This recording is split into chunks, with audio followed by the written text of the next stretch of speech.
Your question very short and precise. Well, That's the I'll last try as much as possible. Mr. President, the State Security Service has consistently, since you came in, disobeyed court orders.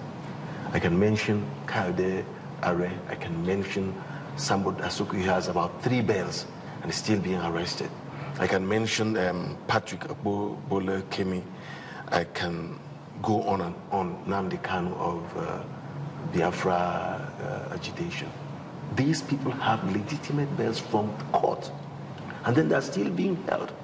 Are you not worried? And then, secondly, sir, why we can only take one. I'm really sorry. All right, sir. We've got limited time. Yes, Mr. President. Are you a lawyer? I'm a journalist, sir. You must be appointed lawyer then. Technically, if you see the type of atrocities those people committed, I'm very sorry to say this publicly, against the country. If they jump bail, if say the former president just wrote to the governor central bank and said, give 40 billion naira, 40 billion to so. And then he fails to account it, and you give him bail, or you ask him to go and see his doctor in London. While you have 2 million people in IDPs, half of them, they don't even know their parents. Which kind of country do you want to run? And the one we are calling Kanu, do you know he has 2 passports?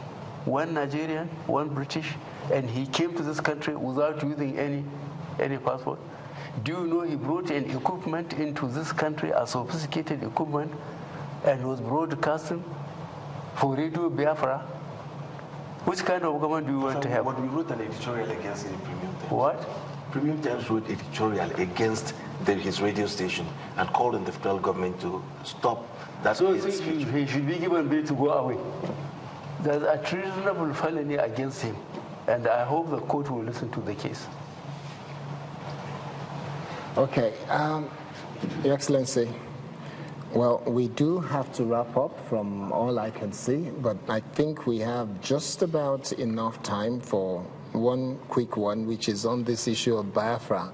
What is your thought on it? Yes, you have your perception of Nnamdi Kanu, but the large number of young people from the South that we have seen that are demonstrating and chanting, doesn't it worry Mr. President that this could escalate and become something else? It will worry me.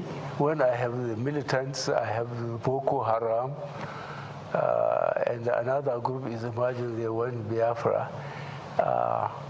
They say they are marginalized, but they haven't defined the extent of marginalization. Who is marginalizing them? Where? Do you know? They believe they are marginalized. Yes, how? And it's their perception. Marginalized how? Mr. President, immediately you appointed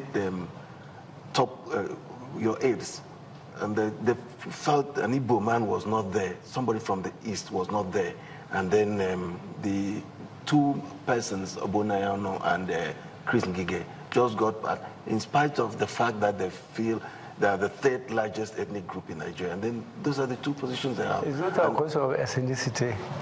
It's a question of the Constitution. I am limited by what the Constitution said. There must be a member of Executive Council from each state.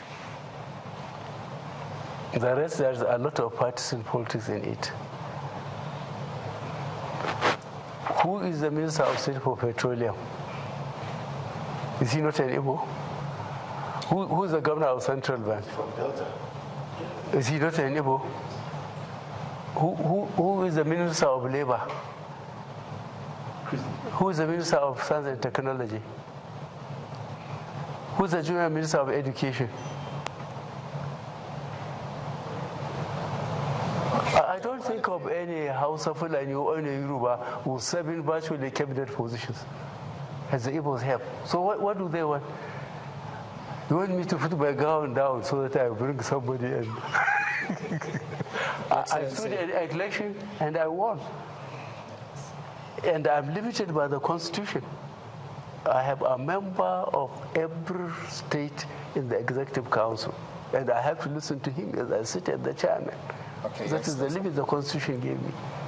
Okay, Your Excellency, we want to say thank you very much for sparing these 2 hours to be on, to have this conversation with Nigerians and with us, especially those of us who are here. Ngozi, Dr. Ngozi Anyegbunam, Manir Dan Ali, and of course, Ibanga Isene. Myself, Kaidi Akintemi, want to say thank you very much, Your Excellency, for the time spent with us. Very, very kind of you. I hope they switched up. What I will appeal to you is please ask our colleagues to do more investigative journalism. People, whether they like it or not, believe the press. But on important issues, I expect investigative journalism so that people will know the truth and then react to it, rather than being sensational.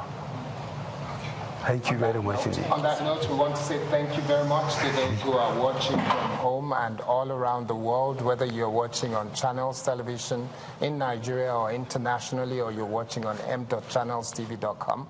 We say thank you very much for watching wherever you are watching. Mr. President, we thank you, and we hope that this will happen again very soon. Thank you very much, and good evening.